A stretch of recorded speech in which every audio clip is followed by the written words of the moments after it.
வணக்க மக்களே, நாம இந்த ஆரோக்கியமான பதிவில் நம்முடைய எலும்புகளை பலம் பெற வைத்துக் கொள்வதற்கு நாம் என்னென்ன மாதிரியான ஆரோக்கியமான உணவுகளை எடுத்துக்கொள்ளணும், என்னென்ன மாதிரியான உணவுகளை தவிர்க்க வேண்டும் அப்படின்றதையும் நம்ம விளக்கமாக பார்க்க போகிறோம். இப்போ நாம் அமர்ந்திருக்கும் பொழுது அந்த அமர்ந்திருக்கக்கூடிய நிலையை மாற்றும் பொழுது, காலையில் எழுந்திருக்கும் பொழுது, நீண்ட நேரம் நடந்ததுக்கப்புறம், நீண்ட நேரம் வேலை செஞ்சதுக்கப்புறம் மூட்டுகள் எலும்புகள் பிரதானமாக இருக்கக்கூடிய பகுதிகளில் குத்துவது போன்ற வலி ஏற்படுதல், முதுகு வலி, தோள்பட்டை வலி, இடுப்பு பகுதிகள்லாம் அடிக்கடி இந்த மாதிரி வலி இருக்குது அப்படின்னா எலும்புகள் நமக்கு ரொம்ப ரொம்ப பலவீனமாக இருக்கு, அதாவது வீக்காக இருக்கு அப்படின்னு தான் அர்த்தம். எலும்புகள் தான் நம்முடைய உடல் ஒரு வடிவமைப்பில் இருக்கணும்னு சொல்லக்கூடிய அந்த ஸ்ட்ரக்சரை வழங்குது, பேலன்ஸ் தடுமாறாம நம்ம இருக்கிறதுக்கு ஹெல்ப் பண்ணுது. ஸோ இப்படிப்பட்ட எலும்புகள் பலவீனமாகும் போது காயங்கள் நமக்கு ஆறுவதற்கு தாமதமாகும், அடிக்கடி எலும்புகள் உடையக்கூடிய சாத்தியமும் ஏற்படும். பலவீனமான எலும்புகள் நம்முடைய பேலன்ஸை தடுமாற செய்யும். ஸோ எலும்புகளை உறுதி செய்து கொள்வதற்கு ஆரோக்கியமான உணவுகள் என்னென்ன வாங்க விளக்கமாக பார்ப்போம். அதை பற்றி பார்க்கறதுக்கு முன்னாடி இந்த வீடியோவுக்கு மட்டும் ஒரு லைக் கொடுத்துட்டு தகவல் உங்களுக்கு தெரிஞ்சவங்களுக்கும் ஷேர் பண்ணிடுங்க. ஏன்னா இது அவங்களுக்கும் பயனுள்ளதாக இருக்கக்கூடிய ஒரு ஆரோக்கியமான பதிவு தான். இது போன்ற அப்டேட்ஸ்கள் நீங்கள் தொடர்ந்து பார்க்கறதுக்கு நம்மளுடைய ஹெல்த் நியூஸ் தமிழ் சேனலை மறக்காம சப்ஸ்கிரைப் பண்ணி வச்சுக்கோங்க.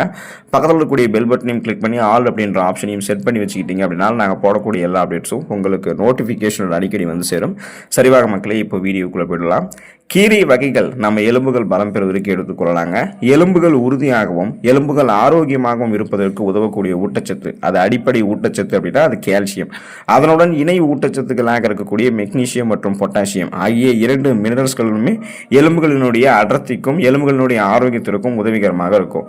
மேலும் பல உணவுகளில் இல்லாத விட்டமின் கே மற்றும் ஃபோலேட் ஆகிய 2 சத்துக்களுமே எலும்புக்கு அவசியம். இந்த அனைத்து சத்துக்களுமே கிரீன் வெஜிடபிள்ஸ் என்று சொல்லக்கூடிய இந்த பச்சை நிற காய்கறிகள் மற்றும் கீரைகள் அதிக அளவில் இருக்கு. அது மட்டும் இல்லாமல் நாம் எடுத்துக்கொள்ளக்கூடிய பச்சை நிற காய்கறிகள் கீரைகளில் அல்கலைன் தன்மை இருக்கிறதால இது நம்முடைய உடலில் இருக்கக்கூடிய pH உடைய அளவை சரி பண்ணி நம்முடைய எலும்பு அடர்த்தியை சரியான அளவில் பாதுகாக்கிறதுக்கு நமக்கு ஹெல்ப் பண்ணுது. இப்போ தினமும் நம்ம ஏதாவது கிரீன் வெஜிடபிள்ஸ் என்று சொல்லக்கூடிய பச்சை இலை காய்கறிகளை நம்முடைய உணவுகள் எடுத்துக்கொள்ளணும். வாரத்தில் ஒரு தடவை சுழற்சி அடிப்படையில் ஏதாவது ஒரு கீரைகளை நம்ம எடுத்துக்கொள்ளணும். அப்படின்னால நம்மளுடைய எலும்புகள் நமக்கு பலம் பெற ஆரம்பிக்கும். ஸோ காய்கறிகளும் கீரைகளும் எலும்புகளை பலப்படுத்துங்க. பால் மற்றும் பால் பொருட்கள், மில்க் ப்ராடக்ட்ஸ் எல்லாமே நம்முடைய எலும்புகளை பலப்படுத்தும். எலும்புகள் ஆரோக்கியம் அப்படின்னு சொன்னாலே கால்சியம் தான் அதனுடைய அடிப்படை ஊட்டச்சத்து அப்படின்றது நமக்கு ஞாபகத்துக்கு வரும். உடல்ல கால்சியம் சத்து குறைபாடு ஏற்பட்டுச்சுன்னா எலும்புகளுடைய அடர்த்தி குறைவதோடு மட்டும் இல்லாமல் எலும்புகள் பலவீனமாகி எளிதில் எலும்புகள் உடைந்து போயிடும். இதனால தான் குழந்தைகளுக்கு அவங்க வளரக்கூடிய பருவத்தில் பால் அதிகம் நிறைந்திருக்கக்கூடிய உணவுகள் கொடுக்கப்படுது. அனைத்து வகையான மில்க் ப்ராடக்ட்ஸ், அந்த பால் பொருட்கள் எல்லாத்துலேயுமே கால்சியம் சத்துக்கள் நிறைந்திருக்கு. பால், வெண்ணெய், தயிர், சீஸ், பன்னீர் அப்படின்னு உடலுக்கு தேவையான கால்சியம் சத்தை பால் பொருட்கள் நம்ம பெறலாம். பால் பொருட்கள் அலர்ஜி அப்படின்னு சொல்றவங்கலாம் தாவரங்கள்லேருந்து பெறக்கூடிய பால் வகையின் மூலமாக தங்களுடைய உடலுக்கு தேவையான கால்சியம் சத்தை பெற முடியும். ஸோ இந்த தாவரங்கள்லேருந்து பெறக்கூடிய இந்த பால் வகைக்கு ஒரு எக்ஸாம்பிள், ஒரு பெஸ்ட் எக்ஸாம்பிள் எதுன்னா பாதாம் பால். அதை நீங்கள் எடுத்துக்கொண்டாலுமே கால்சியம் சத்தை பெற்று உங்களுடைய எலும்புகளை நீங்கள் பலம் பெற வைத்துக் கொள்ளலாம். கடல் உணவுகள் மற்றும் மீன்கள், சீ ஃபுட்டு, ஃபிஷ் இதெல்லாம் நீங்கள் எடுத்துக்கொள்ளும் போது ஆரோக்கியமான எலும்பு அமைப்பை நீங்கள் பெறுவீங்க. காரணம், கடல் உணவுகளில் பொதுவாக அதிக மினரல்ஸ்கள் இருக்குங்க. எலும்புகள் உறுதியாவதற்கு தேவையான விட்டமின் டி சத்து கடல் உணவுகளில் அதிகமாக இருக்கு. உங்களுடைய உடல் கால்சியம் சத்து உறிஞ்சுவதற்கு விட்டமின் டி தான் ஹெல்ப் பண்ணுது. ஸோ விட்டமின் டி கால்சியம் சத்து உறிஞ்சி எலும்புகளுக்கு பலத்தை கொடுக்குது. பலவிதமான கடல் உணவுகள் மற்றும் மீன்களில் விட்டமின் டி, கால்சியம், ஒமேகா 3 கொழுப்பு அமிலங்கள் இது எல்லாமே நிறைந்திருக்கு. இவை அனைத்துமே எலும்பினுடைய அடர்த்தியை அதிகரித்து வயதாகக்கூடிய காலத்தில் ஆஸ்டியோபோரோசிஸ், எலும்பு மெலிவு நோய், மூட்டு வலி, எலும்புருக்கி, முடக்குவாதம், எலும்பு மஜ்ஜைகளில் ஏற்படக்கூடிய பிரச்சனை, மூட்டு அலர்ச்சி போன்ற எந்த தொந்தரவுகளும் ஏற்படாமல் நம்ம பாதுகாத்துக் கொள்ளுது. அப்போ சைவ உணவு சாப்பிட்றவங்களாக நீங்க இருக்கீங்கன்னா இயற்கையாகவே விட்டமின் டி சத்து சூரிய ஒளியின் மூலமாக நீங்க பெற முடியும். அப்படியுமே நீங்க விட்டமின் டி சத்து பெற்று கால்சியம் சத்து பெற்று எலும்புகளை பலப்படுத்திக் கொள்ளலாம். கடல் உணவுகள் மற்றும் மீன்கள் எடுத்துக்கொள்ளும் போதும் சூரிய ஒளியில் போகும் போதுமே நீங்க எலும்புகளை பலப்படுத்திக் கொள்வதற்கு உங்களால் முடியும். விதைகள் மற்றும் நட்ஸ் நீங்க எடுத்துக்கொள்ளும் போது உங்களுடைய எலும்புகளை நீங்க பலம் பெற வைத்துக் கொள்ளலாம். கால்சியம் தவிர புரோட்டீன் என்று சொல்லக்கூடிய புரதம் மற்றும் வேறு சில மினரல்ஸ்களுமே எலும்பினுடைய ஆரோக்கியத்திற்கு தேவை.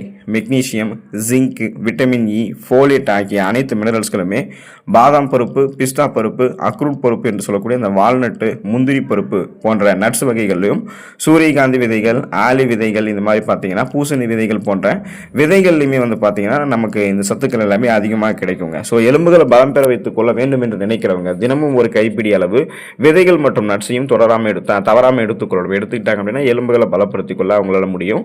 ஆரஞ்சு பழம் நம்ம எடுத்துக்கொள்ளும் போது எலும்புகளை பலப்படுத்திக் கொள்ளலாம்.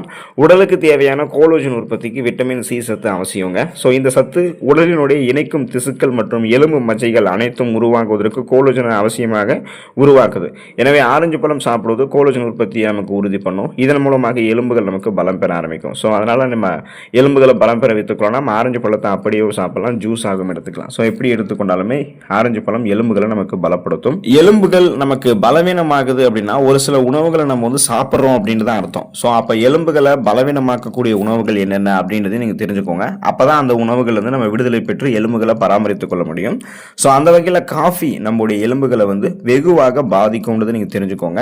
உடலுக்கு புத்துணர்ச்சி தரக்கூடிய காஃபி இல்லாமல் பொழுது விடியாது அப்படின்னு நம்ம பல பேரும் சொல்லுவோம். காஃபி கொட்டையில் 20% அளவுக்கு நம்ம சிக்கரி வந்து சேர்க்கணுங்க. தினமும் நம்ம காஃபி எடுத்துக்கிறோம் அப்படின்னா 2 கப் காஃபி நமக்கு போதுமானது. இது அதிகமாகும் போது காஃபியில் இருக்கக்கூடிய பொருட்கள் கால்சியம், இரும்பு, துத்தநாகம் இது எல்லாத்தையுமே நம்மளுடைய உடலில் சேர விடாமல் தடுக்கும். அதனால எலும்புகளை வலுவிழக்க வைக்கிறதுல காஃபி தான் முக்கியமான பானமாக கருதப்படுது. ஸோ காஃபியை வந்து நீங்கள் அளவாக எடுத்துக்கொள்ளுங்க.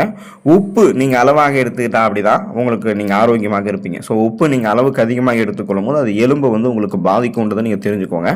நாள் ஒன்றுக்கு ஒவ்வொரு மனிதனுக்குமே 2.3 மில்லிகிராம் அளவுக்கு தான் உப்பு போதுமான அளவாக இருக்கு. அந்த அளவு அதிகரிக்கும் போது அது நமக்கு சிறுநீரகத்தை பாதிக்கும்.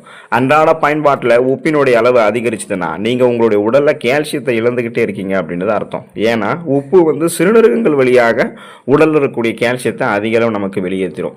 அளவுக்கு அதிகமாக உப்பு பயன்படுத்துபவர்கள் யாராக இருந்தாலுமே அவங்க ஆஸ்டியோபோரோசிஸ் அப்படின்ற அந்த எலும்பு தொடர்பான நோய்க்கு உள்ளாகுவதற்கு அதிக வாய்ப்புகள் இருக்கு. தினசரி 2.3 மில்லிகிராம் உப்பு அப்படின்றது உடல்ல ஆரோக்கிய குறைபாடு எதுவும் இல்லாதவர்களுக்கு மட்டும்தான் பொருந்தும். ஒருவேளை உங்களுக்கு இதய நோய், சிறுநீரக நோய், உயர் ரத்த அழுத்தம் எல்லாம் இருக்கு அப்படின்னா பரிந்துரைக்கப்பட்ட அளவை விட மேலும் குறைந்த அளவு தான் நீங்க உப்பு சாப்பிடணும் அப்படின்றத சுகாதாரத்துறை ஆய்வாளர்கள் அறிவுறுத்துறாங்க அப்படின்றது நீங்க தெரிஞ்சுக்கோங்க. வெள்ளை சர்க்கரை நீங்க வந்து எடுத்துக்கொள்ளக்கூடாது ஒன்றாக இருக்கு, அல்லது நீங்க அளவாக தான் வந்து எடுத்துக்கணும். இல்லைனா உங்களுடைய எலும்புகளை இந்த வெள்ளை சர்க்கரை வந்து பாதிக்கும். தினமும் 30 to 40 கிராம் வரையாவது வெள்ளை சர்க்கரையை நம்ம எடுத்துக்கிட்டு தான் இருக்கோம். பெரும்பாலானவர்கள் ஆஸ்டியோபோரோசிஸ் என்னும் நோய் தாக்குதலுக்கு உள்ளாகதில் சர்க்கரைக்கு அதிக பங்கு இருக்கு. எலும்புகளை உருக்குலைக்க செய்வதில் சர்க்கரைக்கு முக்கிய பங்கு இருக்கு, முதலிடம் அப்படின்னு சொல்லலாம். அன்றாடம் இனிப்பு உணவுகளை நம்ம எடுத்துக்கொள்ளும் போது அதனுடன் நிறைய ஊட்டச்சத்து நிறைவேறக்கூடிய உணவுகளை எடுத்துக்கொள்றோம் அப்படின்னா நமக்கு எந்த பிரச்சனைகளும் ஏற்படாது. அப்படி இல்லை அப்படின்னா நம்ம எடுத்துக்கொள்ளக்கூடிய இந்த சர்க்கரை உணவுகள் எலும்புகளுக்கு தான் முதல்ல நமக்கு தீமை பண்ணும். ஸோ இது வந்து நீரிழிவு, புற்றுநோய் போன்ற நோய்களையுமே வரவழைச்சிடும் அப்படின்றத நீங்கள் மறந்துடாதீங்க. அதனால நீங்கள் என்ன பண்ணுறீங்கன்னா இந்த வெள்ளை சர்க்கரை, ஸ்வீட் பொருள் இதெல்லாம் வந்து சேர்க்கறத நீங்கள் வந்து கொஞ்சம் நிறுத்திக்கோங்க. செயற்கை குளிர்பானங்கள் நீங்கள் வந்து எடுத்துக்கொள்ளக்கூடாதுங்க. ஸோ இதெல்லாம் நீங்கள் எடுத்துக்கிட்டீங்கன்னா இது உங்களுடைய எலும்புகளை வெகுவாக பாதிக்கும், நிறைய சைடு எஃபெக்ட் வந்து கொடுக்கும். 200 மில்லி அளவு சோடாவில் 10 டீஸ்பூன் சர்க்கரை சேர்க்கப்படக்கூடிய செயற்கை பானங்கள் உங்களுடைய உடலுக்கு என்ன நன்மைகளை தரும் அப்படின்னு நீங்கள் எதிர்பார்க்க முடியும்? 1% கூட உங்களுடைய உடலுக்கு நன்மைகள் தரக்கூடாத பானங்கள் தான் இந்த செயற்கை குளிர்பானங்கள். இப்போ குளிர்பானங்கள் இருக்கக்கூடிய பாஸ்பாரிக் அமிலம் உடலில் கால்சியம் உறிஞ்சப்படுவது தடுக்குது, எலும்பு அடர்த்தியை குறைக்குது, எலும்புகளை மென்மையாக்கி எலும்பு முறிவுக்கு வழிவகுக்குது. இப்போ எலும்பினுடைய ஆரோக்கியத்திற்கு எதிர்மறையாக இந்த செயற்கை குளிர்பானங்கள் செயல்படுது அப்படின்றத ரிசர்ச்சில் கண்டுபிடிச்சிருக்காங்க. மெனோபாஸ் காலத்தில் இருந்திருக்கக்கூடிய பெண்களை வச்சு ஆய்வு செய்யும் போது தினமும் அவங்க செயற்கை குளிர்பானங்கள் குடிச்சிருக்காங்க அப்படின்னா அவங்களுக்கு வந்து எலும்பு முறிவுக்கான ஆபத்து இருக்கிறது கண்டுபிடிக்கப்பட்டிருக்கு. ஆல்கஹால் அந்த வகையில் நம்ம எலும்புகளை வந்து பார்த்தீங்கன்னா வீக் ஆக்கும். அதனால எலும்புகள் நமக்கு பலம் பெற வைத்துக் கொள்ள வேண்டும் என்று நினைக்கிறவங்க ஆல்கஹால்லாம் எடுத்துக்கொள்ளக்கூடாதுங்க. பார்த்தீங்கன்னா ஆல்கஹால் வந்து கொஞ்சம் கொஞ்சமாக எடுத்துக்கொள்ளும் போது அது நமக்கு நல்லது, அளவுக்கு அதிகமாக எடுத்துட்டா தான் பாதிப்பு ஏற்படும் அப்படின்னு ஒரு சில பேர் நினைச்சிட்டு இருப்பாங்க. அது கிடையாது. நீங்கள் ஆல்கஹால் எடுத்துக்கொள்ளும் போது அது கொஞ்சம் கொஞ்சமாக உங்களுடைய உடலில் வந்து சேரும் பொழுது அது என்ன பண்ணுன்னா உடலில் யூரிக் அமிலத்தை அதிகரிச்சிடும். அது உடலில் மூட்டுகள் இருக்கக்கூடிய இடங்களில் தங்கி உங்களுக்கு வலியை உண்டாக்கும். ஆல்கஹால் அருந்துபவர்கள் அவங்களுக்கு எலும்பு அடர்த்தி குறைந்து விடுவதும் வலிமையான எலும்பு வந்து மென்மையாக்கப்பட்டு எலும்பு வந்து முறிந்து போவதும் அதிகமாக நடக்கும். குறிப்பாக ஆல்கஹால் அருந்தக்கூடிய பெண்களினுடைய எலும்பு அடர்த்தியானது ஆல்கஹால் அருந்தாத பெண்களினுடைய எலும்புகளை விடவும் மிகவும் பலவீனமாக இருக்கிறத ஆய்வுகளில் குறிப்பிடுறாங்க. அதுக்காக ஆல்கஹால் வந்து ஆண்கள் மட்டும்தான் அருந்தக்கூடிய ஒரு பானம் அப்படின்றது கிடையாது. அனைவருமே அருந்தலாம், ஆனால் அருந்தக்கூடாது அப்படின்றது தான் நமக்கு அறிவியல் முறைப்படி நமக்கு வந்து பார்த்தீங்கன்னா இந்த ஹெல்த் அப்டேட்ஸாக சொல்லக்கூடிய விஷயம் அதுதான். ஸோ ஆல்கஹாலாக நீங்கள் எடுத்துக்கிட்டீங்கன்னா எலும்பு அது வந்து சீக்கிரமே உங்களுக்கு அஃபெக்ட் பண்ணிடும். ஆல்கஹால் யாராக இருந்தாலுமே அதை எடுத்துக்கொள்ளாதீங்க. ஸோ முன்னாடி சொல்லக்கூடிய உணவுகள் எடுத்துக்கொண்டு எலும்புகளை பலம் பெற வைத்துக்கொண்டு அடுத்த எலும்புகளை வந்து பலவீனமாக்கக்கூடிய உணவுகள் வந்து கொஞ்சம் தள்ளி இருந்து எலும்புகளை ஆரோக்கியமாக பராமரித்துக் கொள்ளுங்கள். அப்போ தான் நீங்களும் ஆரோக்கியமாக இருக்க முடியும். உடல் நலத்தை கவனித்துக் கொள்ளுங்கள். அடுத்த ஆரோக்கியமான பதிவில் மறக்காமல் சந்திப்போம். நன்றி மக்களே.